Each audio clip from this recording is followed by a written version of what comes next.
Hello everyone, let me introduce myself. My name is Revisa Fitri with NPM 2341104 Management Class 23C. Here I will explain about working capital management. Enjoy watching. Manajemen modal kerja adalah proses di mana pengelolaan aset lancar dan kewajiban lancar perusahaan untuk memastikan bahwa perusahaan memiliki likuiditas yang cukup untuk menjalankan operasi sehari-hari. Pengertian modal kerja. Modal kerja atau working capital adalah selisih antara aset lancar dan kewajiban lancar perusahaan, yang dimana aset lancar adalah aset yang dapat dijual atau digunakan dalam jangka waktu 1 tahun, seperti kas, piutang, dan persediaan. Kewajiban lancar adalah kewajiban yang harus dibayar dalam waktu 1 tahun, seperti utang usaha dan utang jangka pendek lainnya.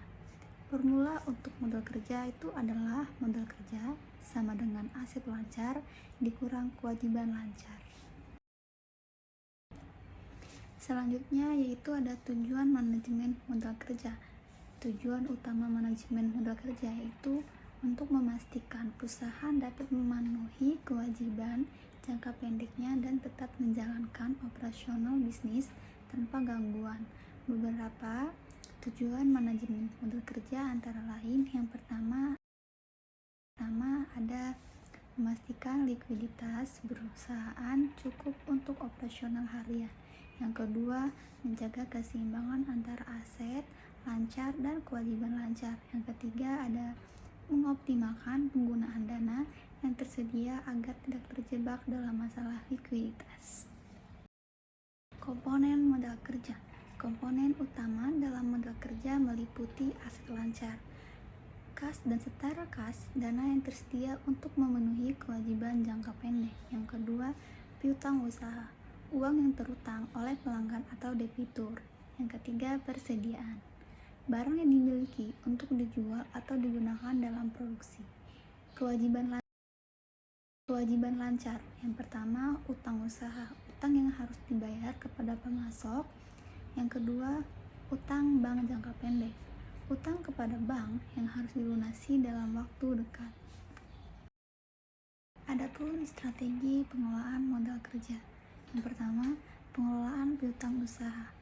Mengelola piutang usaha untuk memastikan bahwa perusahaan tidak menunggu terlalu lama untuk pembayaran dan tidak terjebak dalam terlalu banyak utang yang tidak tertagih. Yang kedua, pengelolaan investasi risk.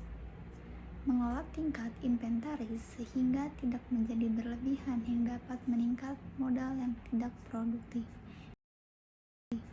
Yang ketiga, manajemen utang. Kelola utang kepada pemasok dan kreditor secara bijaksana sehingga perusahaan tidak terjebak dalam masalah pembayaran. Strategi pengelolaan modal kerja. A. Pengelolaan kas. Tujuan memastikan adanya kas yang cukup untuk operasional. Strategi menggunakan proyeksi arus kas untuk memperkirakan kebutuhan dana jangka pendek dan mengolah kelebihan atau kekurangan kas. Yang B. Pengelolaan piutang. Tujuan mempercepat proses penagihan piutang. Strategi menetapkan kebijakan kredit yang ketat dan mempercepat proses penagihan dengan memberikan insentif kepada pelanggan yang membayar lebih cepat. C. Pengelolaan persediaan. Tujuan memastikan persediaan cukup untuk memenuhi permintaan tanpa berlebihan. Strategi menggunakan metode seperti just in time atau JIT atau Economics Order Quantity atau EOQ untuk mengatur tingkat persediaan. Yang D. Pengelolaan utang. Tujuan mengelola pembayaran utang agar tidak mengganggu arus kas. Strategi manfaatkan syarat pembayaran yang lebih panjang jika memungkinkan tanpa menunda pembayaran yang dapat merusak hubungan dengan pemasok. Kesimpulan, manajemen modal kerja yang baik memastikan bahwa perusahaan dapat memenuhi kewajiban jangka pendeknya tanpa harus mengorbankan operasional. Strategi yang efektif dalam mengelola komponen modal kerja akan meningkatkan efisien dan mendukung pertumbuhan bisnis.